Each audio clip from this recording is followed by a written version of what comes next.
আমাদের যৌগযোগের লেকচার 2।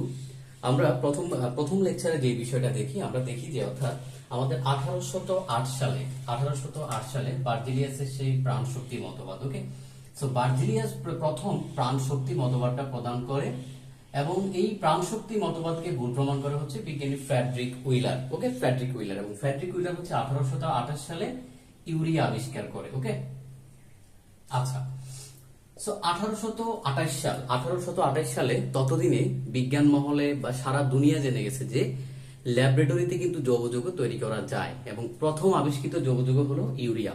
ওকে, তারপর মোটামুটি প্রায় 100 বছরের মতো বিজ্ঞান মহলে তেমন কোনো আসলে মানে অর্গানিক কেমিস্ট্রি নিয়ে আবিষ্কার হয় নাই এবং 1945 সালের দিকে এই CH3COOH এই অ্যাসিটিক অ্যাসিড আবিষ্কার করে একজন বিজ্ঞানী এবং এই যে CH4 মিথেন আবিষ্কার করে আরেকজন বিজ্ঞানী অ্যারাউন্ড 1956 সালের দিকে। ওকে, সাল মনে রাখার দরকার নেই, তার মানে অ্যারাউন্ড 1956 সালের দিকে আরেকজন বিজ্ঞানী এই মিথেন আবিষ্কার করেন। এই দুইটা যৌগ যখনই তারা আবিষ্কার করে এবং দুইটা যৌগই হচ্ছে কি যৌগ, তখন তাদের মাথায় একটা বিষয় অর্থাৎ তারা খেয়াল করে যে এখানে কার্বন আছে। কি আছে? কার্বন আছে। তারা জাস্ট এই বিষয়টাই খেয়াল করে, সাথে হাইড্রোজেন আছে, অক্সিজেন আছে, okay what ever, but carbon হচ্ছে মাস্ট, কার্বন আছে। তো তখন থেকে যেহেতু তারা এই দুইটা যৌগ আবিষ্কার করলো এবং এই দুইটা যৌগ হচ্ছে তোমার অর্গানিক মানে যৌগ, তখন আরো একটা মতবাদ তখন চলে আসে। সেই মতবাদটা হলো যে কোনো একটা যৌগে যদি কার্বন থাকলে সেটাকে আমরা কি বলবো? যৌগ বলবো। অর্থাৎ কার্বন থাকলেই তাদের এই দুইটা আবিষ্কারের পরে তখন বিজ্ঞানীদের মধ্যে এই মতবাদটা প্রচলিত ছিল। এই মতবাদটা কখন প্রচলিত ছিল? অ্যারাউন্ড তোমার 1950 বা 60 ওই সময়টাই। ঠিক আছে, মতবাদটা হচ্ছে যে কার্বন থাকলেই সেটা হচ্ছে কি, সেটা নাকি যৌগ। এখন যদি কার্বন থাকলেই সেটা যদি যৌগ হয় তাহলে কার্বন ডাই অক্সাইড কি যৌগ?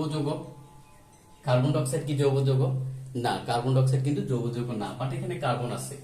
কার্বন মনোক্সাইড কি যৌগ? কার্বন মনোক্সাইড কিন্তু যৌগ না। ক্যালসিয়াম কার্বাইড কি যৌগ? এখানে তো কার্বন আছে। ক্যালসিয়াম কার্বাইড যৌগ না। ওকে, calcium carbide CaC2।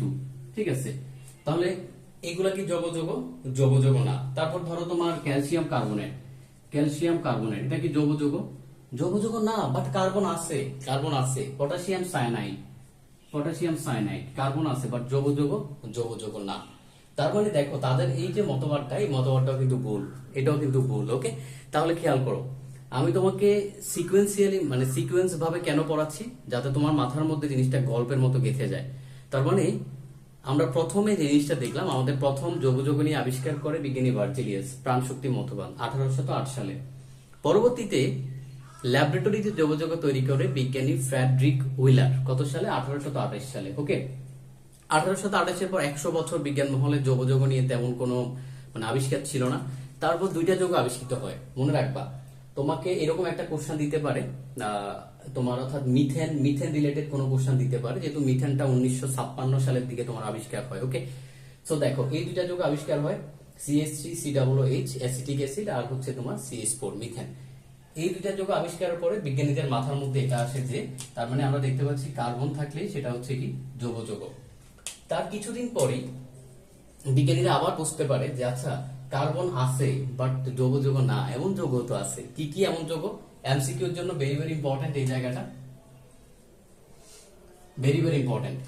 Carbon die oxide, carbon monoxide, calcium carbide, calcium তোমার কার্বনেট এবং হচ্ছে কি পটাশিয়াম সায়ানাইড। তার মানে এই যৌগগুলাতে কার্বন আছে বাট এরা কিন্তু যৌগ না। ওকে, আশা করি মনে থাকবে তোমাদের।